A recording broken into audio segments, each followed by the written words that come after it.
وہ اپنے مقدسوں میں جلال پائے اور سب ایمان لانے والوں کے سبب سے. اس کی آمد کا تعلق جلال سے ہے. اپنے مقدسوں میں جلال پانے اور سب ایمان لانے والوں کے سبب سے. ایماندار بھی جلال میں خدا ان کے ساتھ شامل ہوں گے. مقدسوں میں جلال پانے کی بجائے مقدسوں کے سبب سے جلال پانے کو جی. لکھتے تو اس کو سمجھنا آسان ہوتا. دونوں ہی باتیں ہوں گی اور یہاں وہ مقدسوں کے سبب سے جلال پائے گا. ہم اس کو کمال طور پر عزت اور جلال بخشیں گے اور ہم جلالی بدن میں باپ کے گھر میں اس کے پاس ہوں گے اور اس کی تعظیم کریں گے. جب خداوند یسوع مسیح کا ظہور ہوگا تو میں کہوں گا کہ ہم تمام ایماندار جلالی بدن میں اس کے ساتھ ہوں گے. وہ بادشاہ ہوگا اور ایماندار اس کے ساتھ بادشاہی کریں گے. اور تب لوگ ان مقدسین کو دیکھیں گے جو غریب اور مفلس تھے، جن سے دنیا نے عداوت رکھی. خداوند تعجب کا یسوع باعث. مسیح مقدسین میں اپنے فضل کے کام کے وسیلے سے تعجب کا باعث ہوگا اور آنے والے زمانوں میں اپنے فضل کی بے انتہا دولت دکھائے. یہ بہت شاندار ہے، ہماری سوچ سے بھی زیادہ. دراصل وہ اپنے جلال میں ظاہر ہوگا اور ہم بھی اس کے جلال میں شریک ہوں گے. جب وہ ظاہر ہوگا تو ہم ایمان بھی اس لانے والوں کے مانند ہوں سبب گے. سے تعجب کا باعث ہونے کے لیے آئے گا، لیکن ہم سب اس کے جلال میں وہ شریک انتہا تھا. ہوں گے. پرانے عہد نامے میں صحیح. یوسف کی کہانی میں واضح ہوا کہ اس نے اکیلے ہی دکھ اٹھایا. یوسف جلال. نے وہ اکیلا قید میں رہا، مگر جب وہ اپنے جلال کے تخت پر بیٹھا تو اس کی بیوی آسنات جو تھی اس کے ساتھ اس کے جلال اور برکات میں شامل ہوئی. جی، پطرس رسول نے پہلے پطرس کے 5ویں باب میں اپنے بارے میں کہا، مسیح کے دکھوں کا گواہ. اس نے مسیح کو دکھ اٹھاتے دیکھا اور ظاہر ہونے والے جلال میں صحیح. شریک بھی ہو کر. میں چاہوں گا کہ آپ اس پر اپنی رائے دیں. یہ اس دن ہوگا کیونکہ تم ہماری گواہی پر ایمان لائے. اس دن اور گواہی پر ایمان لانے سے کیا مراد ہے؟ دیکھیں بھائی، میں یہاں پر یہ کہنا چاہوں گا کہ ہمیں الفاظوں کی ترتیب کو دیکھنے کی ضرورت ہے، کیونکہ یہ اس کے معنی سمجھنے کے لیے بہت صحیح. ضروری ہے. یہ اس دن ہوگا جب وہ اپنے مقدسوں میں جلال پائے اور سب ایمان لانے والوں کے سبب سے تعجب کا باعث ہونے کے لیے آئے گا، کیونکہ تم ہماری گواہی پر ایمان لائے. اور پولس رسول نے یہاں پر یہ کہنا چاہا، جس دن خداوند آئے گا وہ اپنے مقدسوں میں جلال پائے گا اور اسی دن وہ اس دن ایمان لانے والوں کے سبب جی. سے تعجب کا باعث ہوگا. اس نے کہا، ہم مستقبل میں ہمارے خداوند یسوع مسیح کے اس جلال سے محظوظ ہوں گے، جی. کیونکہ جب تم ہمارے ساتھ تھے تو ہم نے تمہیں سب بیان تم ہماری کیا اور گواہی پر تم ایمان ہماری لائے. گواہی پر ایمان لائے. کیونکہ جب انہوں نے وہاں منادی کی تو لوگ ان کی گواہی پر ایمان لائے. وہ ایمانداروں میں شامل ہوئے جو اس دن مسیح کے ساتھ ظاہر ہوں گے. بھائی اسحاق پھر اس نے 11ویں آیت میں اس سے کہا، اسی واسطے ہم تمہارے لیے ہر وقت دعا بھی کرتے رہتے ہیں کہ ہمارا خدا تمہیں اس بلاوے کے لائق جانے اور نیکی کی ہر ایک خواہش اور ایمان کے ہر ایک کام کی قدرت سے پورا کرے. اس آیت کے موضوع کو بیان کرنے کی ضرورت ہے کہ ہمارا خدا تمہیں اس بلاوے کے لائق جانے. بے شک یہ بلاوا روحانی ہے، اس کا تعلق انسان اور اس کی حالت سے نہیں. اس نے اخلاقی اہلیت کا تذکرہ کیا. اس کو یقین تھا وہ بلائیں گے، اور یہ کیسے جاتا؟ کیونکہ انہوں نے پہلے خط میں اس کے مشن اور اس کی منادی اور خدمت کو قبول کیا. اب ان کو اخلاقی اور روحانی اہلیت کی ضرورت ہے تاکہ اس روحانی بلاوے کے لائق بنے. یہ یسوع مسیح میں ان کے لیے خدا کا بلاوا ہے.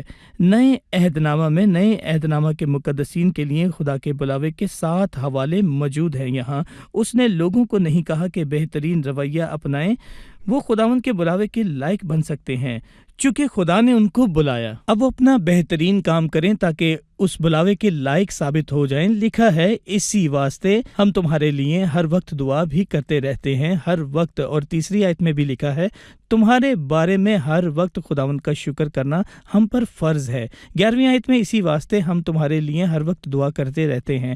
در حقیقت ایماندار کی زندگی میں خدا کے کام کے 2 پہلو ہیں. پالوس ان کو جانتا تھا. اس نے ایک کام کیا اور اس لیے خدا کا شکر کیا، کیونکہ خدا نے ان کے بیچ اس کام کو مکمل کیا، اور خدا نے ان کے لیے اور ان کے درمیان ایک اور کام کیا، اور خدا نے ان کے لیے اور ان کے درمیان ایک اور کام کیا، پر اس کے لیے ایمانداروں کے جواب کی ضرورت تھی۔ اس میں ایمانداروں کا عملی کردار شامل ہے، اس لیے وہ ہر وقت ان کے لیے دعا کرتا ہے۔ وہ اس لیے بلاوے کے لائق ٹھہرے کہ حکم بجا لائیں اور عملی اخلاقی نصیحتوں پر عمل کیا۔ ان کا چال چلن راست ہے، مزید یہ کہ نیکی کی ہر ایک خواہش کو پورا کرے۔ دیکھیں، خدا کا منصوبہ نیکی کی خواہش ہے۔ ہمارا خداوند بھلا ہے، اس کی نصیحت اچھی ہے، نیکی کی خواہش وہ اس میں خوش ہے۔ ایماندار ہوتے ہوئے جب ہم اس الہی نصیحت کو مانیں اور خدا کی کامل مرضی کو پورا کریں تو ہم خوشحال زندگی گزاریں گے۔ ایمان کے ہر ایک کام کو قدرت سے پورا کریں۔ خدا کا شکر ہو، اس کے پاس ایمان ہے، یہ ایمان کی قدرت ہے۔ کام کریں بھائی عیاد، اس سے ظاہر ہوا کہ ایماندار محض اپنے ایمان پر اور ابدیت پر تکیہ نہ کرے، اس کو چاہیے کہ دعا کرے، خادم ان کے لیے دعا کریں، وہ خود بھی اپنے لیے دعا کریں، کیونکہ اخلاقی طور پر خدا کے بلاوے کے لائق بننے کے لیے اور نیکی کی ہر خواہش کو پورا کرنے کے لیے ابھی بھی بہت کام باقی ہے۔ سادہ سے الفاظ ہیں، اپنی زندگی میں خدا کے مقصد کو پورا کریں تاکہ ایمان قدرت کے ساتھ کام کرے۔ ایمان صرف یہ نہیں کہ ہم آسمان پر جائیں گے، بلکہ ہر دن ہم مسیح کے ساتھ اپنا تعلق قائم رکھیں گے اور اس کی محبت میں قائم رہیں گے۔ صحیح بھائی، ابھی ہم مہمانوں سے ان کا سوال جانیں گے۔ پچھلی آیات میں سے میرا ایک عملی سوال ہے، ہم کیسے دعا کریں؟ لکھا ہے جو تم پر لعنت کریں ان کے لیے برکت چاہو، جو تمہاری تحقیر کریں ان کے لیے دعا کرو، یا یوں کہیں اے خداوند اپنا انتقام ہمیں دکھا، ہم تیرے انصاف کے منتظر ہیں، جب تو بادشاہی کرے گا تو شریروں کو ہلاک کرے گا۔ صحیح، کیونکہ خدا کے نزدیک یہ انصاف ہے کہ بدلے میں تم پر مصیبت لانے والوں کو مصیبت۔ کیا ہم خدا سے دعا کریں کہ ان سے انتقام لے اور ہم دیکھیں؟ میں جاننا چاہوں گا کہ اس پر ہمارا رد عمل کیا ہونا چاہیے۔ یقیناً دیکھیں، میں یہاں پر کہوں گا کہ نئے عہد نامے میں یہ خداوند کے زندہ کلام سے بہت دور ہے۔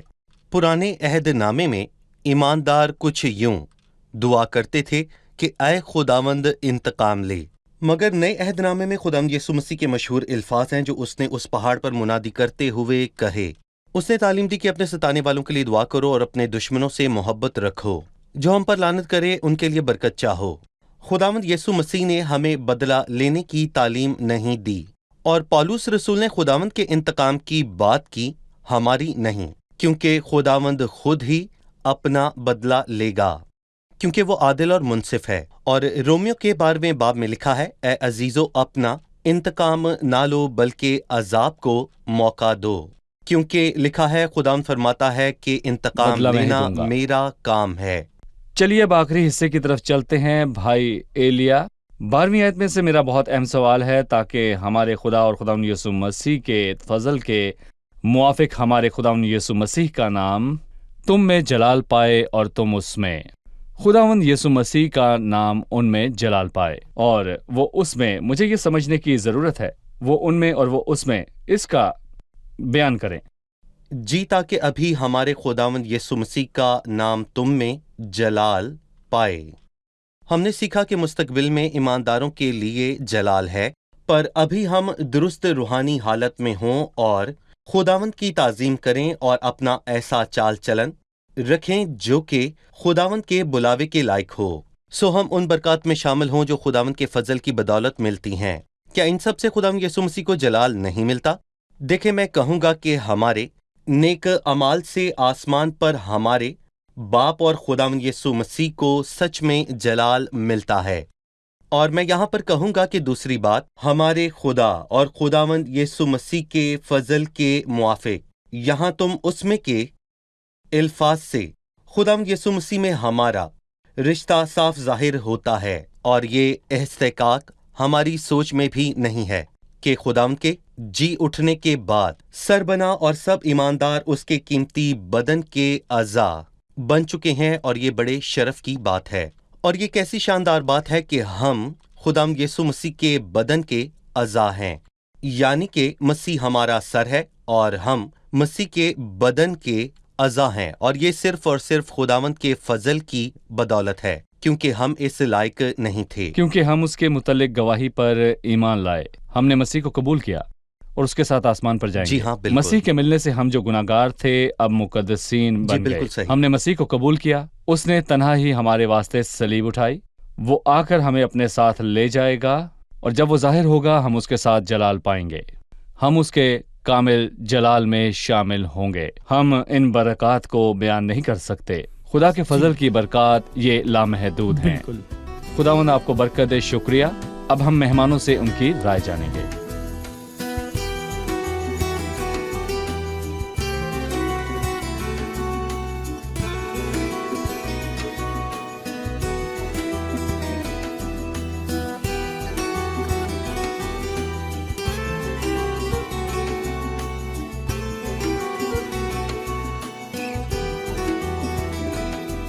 آپ تیار ہیں؟ میں چاہتا ہوں کہ آپ سب بتائیں کہ آج آپ نے کیا سیکھا. خاص کر مصیبتیں تو ہیں لیکن خدا سچا ہے اور وہ ان کا اجر دیتا ہے. بہت سے ایماندار اپنے قریبی لوگوں کے ہاتھوں ذلیل اور رسوا ہوئے کیونکہ وہ خداوند کے کلام کے مطابق حق کے راستہ پر چلتے ہیں. اکثر لوگ ایمانداروں کو پاگل سمجھتے ہیں کیونکہ ان کی باتیں اور حرکات لوگوں کو عجیب لگتی ہیں، پر ہمیں اس بات سے تسلی ہوئی کہ بے شک ہمیں ابھی لوگوں کے سامنے اپنا حق نہیں ملتا، پر خداوند کی آمد پر وہ بحال ہوگا اور ہمیں اپنا حق ملے گا. صحیح. مجھے الہی انصاف پسند آیا. بے شک ابھی ہم دکھ، مشکلات اور پریشانیوں سے دوچار ہیں، لیکن ہمیں انصاف پر یقین ہے. جنہوں نے ہمیں ستایا ہم ان کے لیے بدلہ نہ مانگے، بلکہ ہم جتنے مشکلات سے گزریں اتنی تسلی پائیں گے. جی ٹھیک ہے. خداوند آپ سب کو برکت دے. شکریہ. خادمین کو کا برکت بھی دے. شکریہ. عزیز ناظرین، آج کے پروگرام میں ہم نے دوسرے تھسلنیکیوں کے پہلے باب کے مشکل سوالات کا جواب دیا. پہلا سوال کہ دکھ اور پریشانی کیوں ہوتی ہے. دوسرا سوال یہ کب تک ہوتی ہے.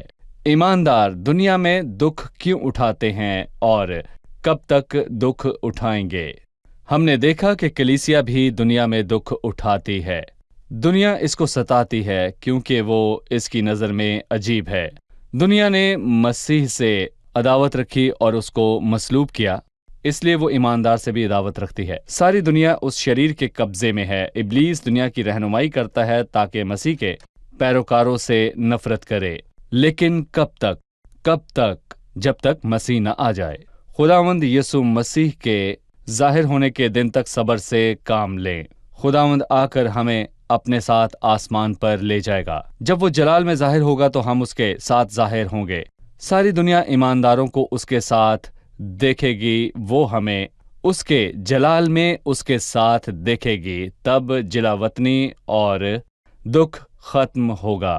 اس لیے عزیزو آپ خوش ہو جائیں کیونکہ خداوند ہمارا ہے. آنے والی قسط میں خدا کے فضل سے ہم ایمانداروں کے ایمان کے منظر پر بات کریں گے.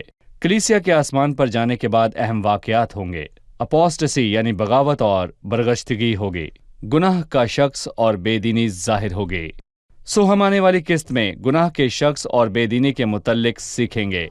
اگلی قسط میں ہمارے ساتھ ضرور شامل ہو. خداوند آپ کو برکت دے.